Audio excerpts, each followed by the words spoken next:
O argumento do retrato é uma boa justificativa para o uso de imagens? Eu sou o professor Paulo Cristiano e este é o canal Defensores.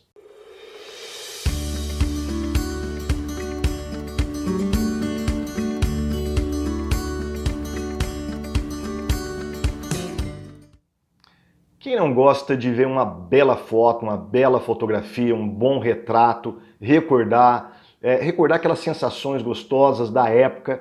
Retratos fazem parte da nossa vida, da nossa história, da história da nossa família.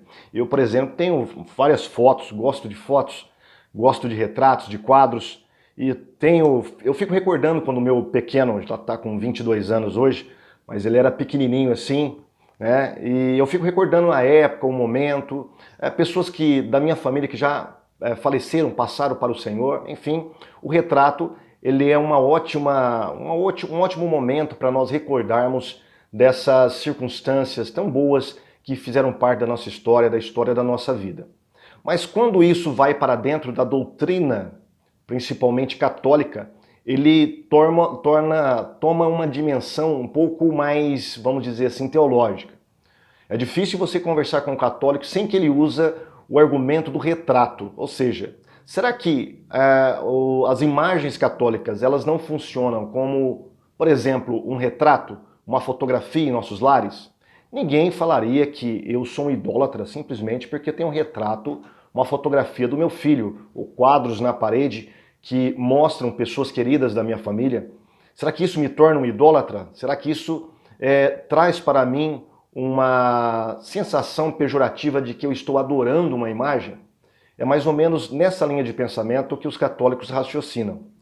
Mas eu gostaria de refletir um pouquinho sobre este argumento. Será que o argumento do retrato, ele de fato é uma boa justificativa para o uso de imagens dentro da igreja? Eu acredito que não. Por quê? Nós veremos que o que os católicos fazem com as imagens é completamente diferente com o que pessoas comuns fazem com seus retratos. Por exemplo, praticamente todos os protestantes têm retratos, fotos, fotografias em seus lares. Mas compare como que um católico procede com suas imagens e um evangélico com as suas fotografias. Essa foto, por exemplo, aqui, ou outras que eu tenho nas paredes da minha casa, elas não são levadas em procissão, como os católicos fazem com as suas imagens, levam em procissão, tocam nessas imagens, fazem questão de tocar naquele material, como que recebendo alguma graça daquela imagem, daquele material. Isso não acontece com fotografias. Eu não toco em fotografia simplesmente porque eu quero receber uma graça. Não estou querendo receber graça.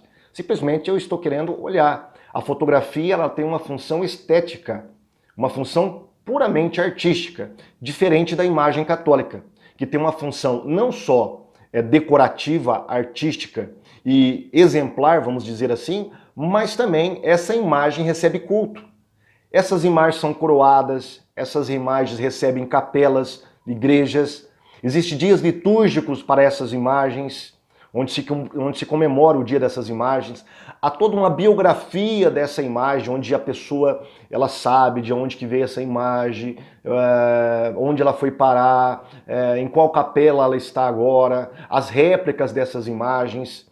Então, quando você pega a doutrina católica a respeito da imagem e compara com um mero retrato, você vai perceber que é como água e vinho. Eles não se misturam, não têm a mesma função.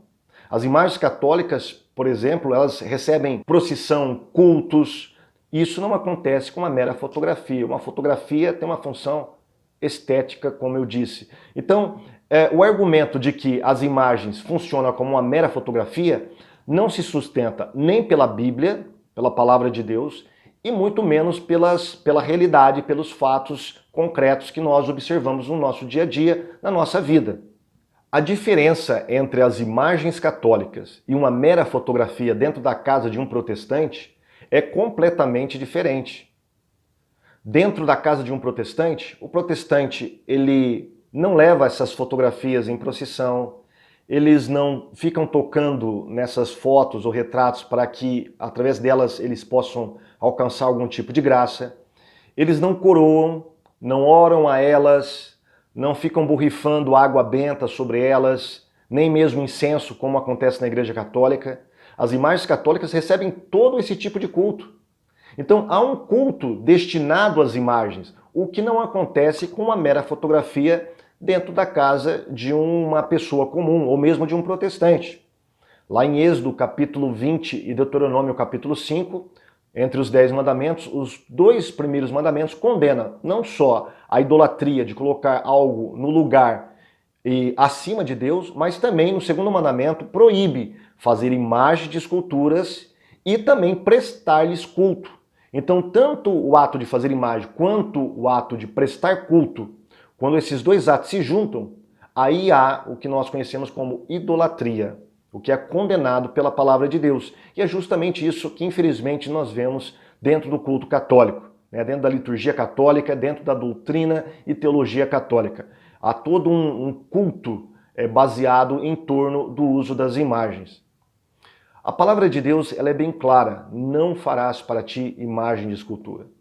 Isso não significa que nós não podemos ter nenhuma estatueta, nenhuma obra de arte. Os católicos acreditam que os protestantes é contra todo e qualquer tipo de arte, de modo algum. Você vai encontrar, por exemplo, estátuas de Martinho Lutero, de Calvino, dos reformadores. Por exemplo, eu tenho ali o Apolo, que é meu mascote da apologética, um guerreiro com um escudo simbolizando a apologética, que significa defesa. Então, nem por isso eu estou ali no sentido bíblico, estou sendo condenado no sentido bíblico de idolatria. Por quê? Porque o Apolo aqui, ele é simplesmente uma obra de arte.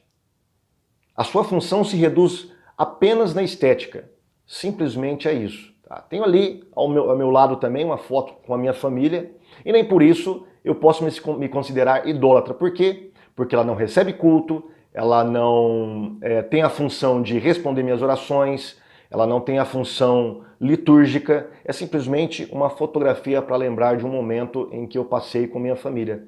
Só isso.